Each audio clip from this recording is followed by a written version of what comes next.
वाक्यकारं वररुचिं भाष्यकारं पतंजलिं पाणिनिं सूत्रकारं च प्रणतोऽस्मि मुनित्रयम्।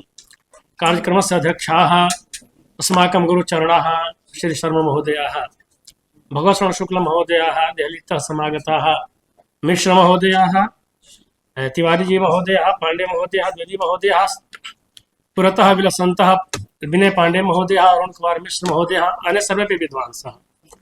समय बहुत सीमित है और इतने कम समय में शब्द तत्व पर बोलना बड़ा मुश्किल है। मैं विषय सूची केवल गिनाना चाहूंगा कि शब्द तत्व पर विचार कहाँ कहाँ है। अभी जैसे सबसे प्रथम में हमारे तिवारी जी ने जो वैज्ञानिक क्रम दिखाया ध्वनियों के उच्चारण का, वस्तुतः वह व्याकरण का विषय न होकर के वो शिक्षा का विषय है। वेदांग 6 हैं, जिनमें जो 3 वेदांग हैं, शिक्षा, निरुक्त और व्याकरण, इनमें शब्द तत्वों का चिंतन हुआ है। इनके अतिरिक्त छंद में कुछ हुआ है, पूरा नहीं। इसके अतिरिक्त प्रातिशाख्य ग्रंथों में छंद शब्द का विचार हुआ है, प्रातिशाख्य में। और इसके अतिरिक्त जितने आगम ग्रंथ हैं, प्रपंच सार आदि जितने तंत्र ग्रंथ हैं, उनमें शब्द तत्वों का विचार बहुत ज्यादा विस्तार से हुआ है। ये परा, पशंती, मध्यमा, वैखरी जो कुछ चर्चा हो रही है, व्याकरण में तो भर्तृहरि और नागेश जी ने इसको व्यवस्थित रूप दे दिया। अन्यथा इनको जानने के लिए व्याकरण में पाणिनि सूत्र से नहीं जान सकते, महाभाष्य से नहीं जान सकते। इनको जानने के लिए हमें परम पंचसार आदि तंत्र ग्रंथों को देखना पड़ता है। तो आगम ग्रंथों में, प्रातिशाख्य ग्रंथों में, पुराणों में और इसके अतिरिक्त जिन्होंने शब्द को प्रमाण माना है, उनके यहाँ भी शब्द की वृत्तियों पर प्रभूत विचार हुआ है। अस्तु, व्याकरण में या शब्द तत्व का जो चिंतन हुआ है, उसमें शब्द जो है वो अखंड है, उसमें खंड की कल्पना है, ये सिद्धांत है। खंड की कल्पना की गई तो सबसे छोटा खंड वर्ण होता है। वर्ण से हमारे यहाँ व्याकरण में प्रकृति प्रत्यय को लिया गया है, पर हम वर्ण को यदि हम लौकिक दृष्टि से देखें तो क ख ग घ आदि जो है ये भी वर्ण है। प्रतिशाख्य और शिक्षा ग्रंथों में वर्णों का उच्चारण, वर्णों की उत्पत्ति का अलग हो गई। जैसे हमारे यहाँ आत्मा बुद्ध्या समेत अर्था मनो युक्ते विवक्षया मनः कायाग्निमा हंति, कैसे आत्मा बुद्धि के द्वारा मन को लेकर के अर्थ विवक्षा से कायाग्नि पर आघात करता है, वहां से वायु ऊपर आती है, फिर यहाँ स्वर उत्पन्न होता है, फिर यहाँ स्वर उत्पन्न होता है, फिर वो मूर्धा को भेदन करके बाहर निकलना चाहती है, टकरा करके वो वायु आती है। तो पंचधा भी 5 प्रकार के शब्दों को, 5 स्थान से शब्दों को जन्म देती है। तो इस तरह से विचार हुआ है शिक्षा ग्रंथों में वर्णों की उत्पत्ति प्रक्रिया पर भी। वर्णों की जो संख्या है, ये हमारे यहाँ 63 64 ये तो बहुत छोटी सी बात है। वर्णों की संख्या में पर्याप्त मतभेद है, 300 तक वर्णों की संख्या मानी गई है। और आज शिक्षा ग्रंथ लगभग 32 उपलब्ध है जैसा कि माने जाते हैं, लेकिन 1131-32 शिक्षा ग्रंथ थे हमारे संस्कृत वाङ्मय में, प्रायः सब लुप्त हो चुके हैं। तो वर्णों की संख्या, वर्णों का जो क्रम है, जैसे पाणिनि जी ने जो क्रम रखा है, ये माहेश्वर क्रम है। इसी क्रम में अन्य अनेक वैयाकरणों ने वर्णों का क्रम पढ़ा है।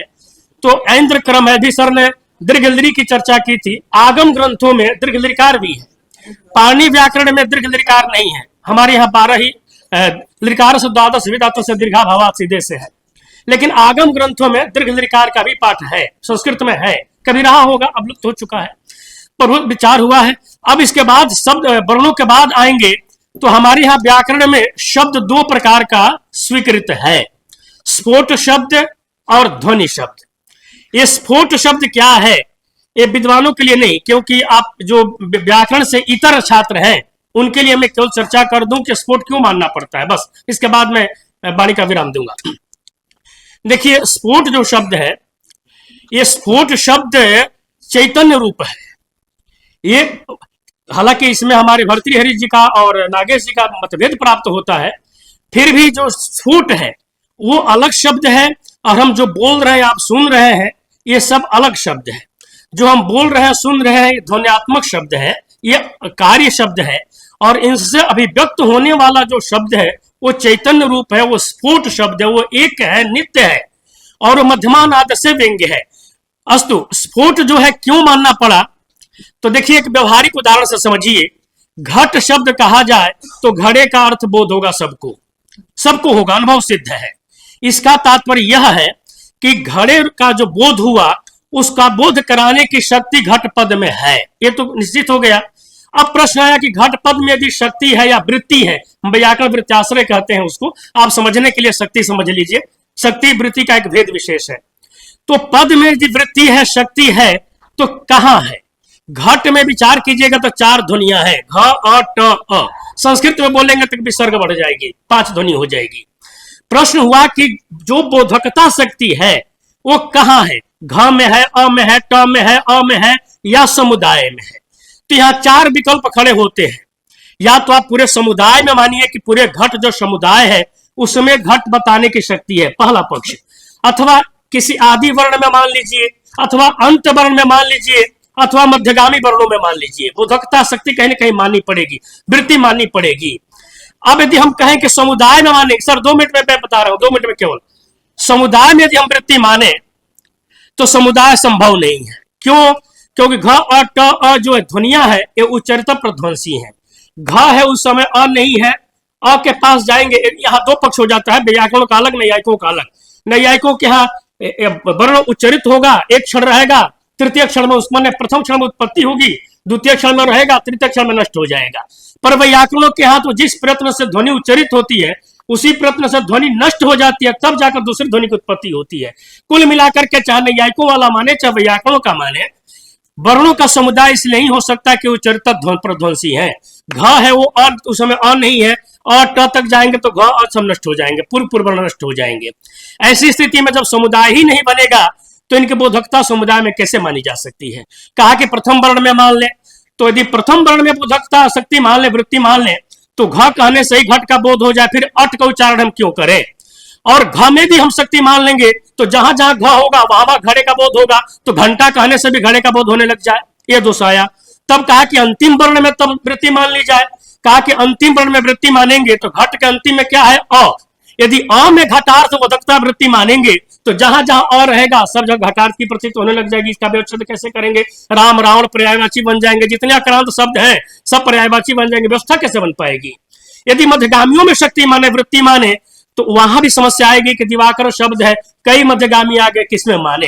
तो इस तरह से ध्वन्यात्मक शब्दों में वृत्ताश्रयता संभव नहीं हो पाती है।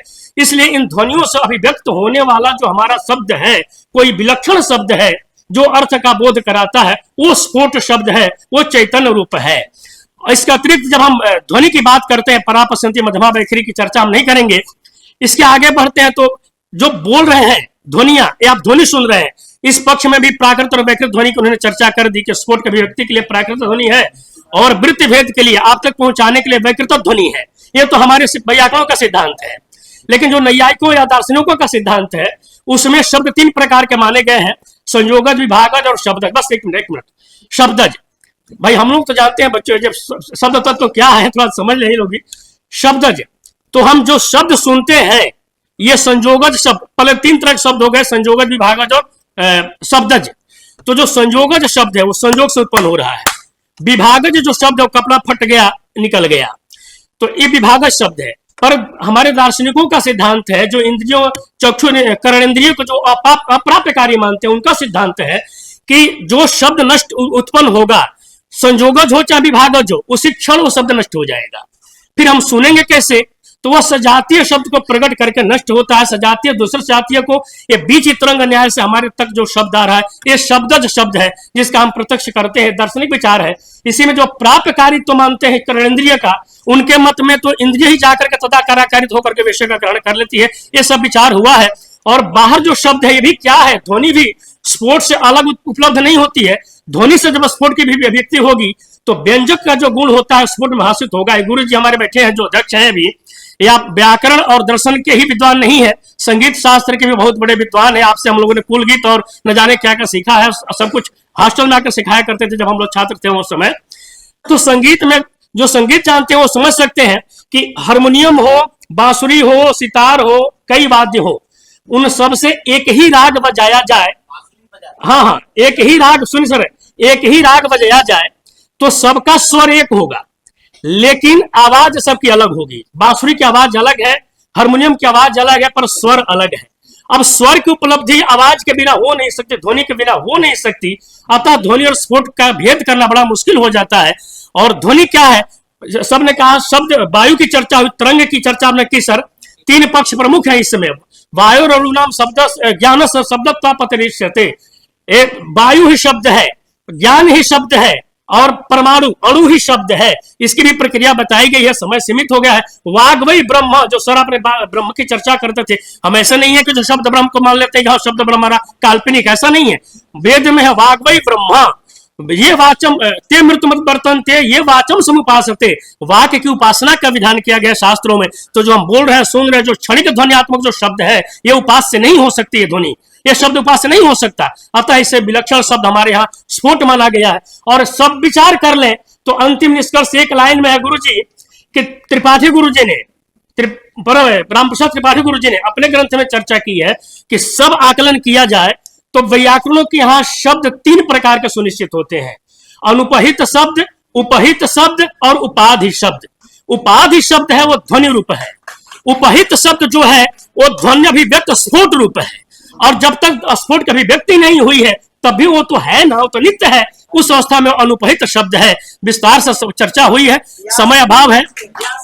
हाँ, सब मानते हैं, इसलिए समय अभाव बस, क्योंकि 5 मिनट में चर्चा नहीं हो सकती है। क्षमा चाहता हूँ, वाणी पे ही विराम देता हूँ। नमस्कार।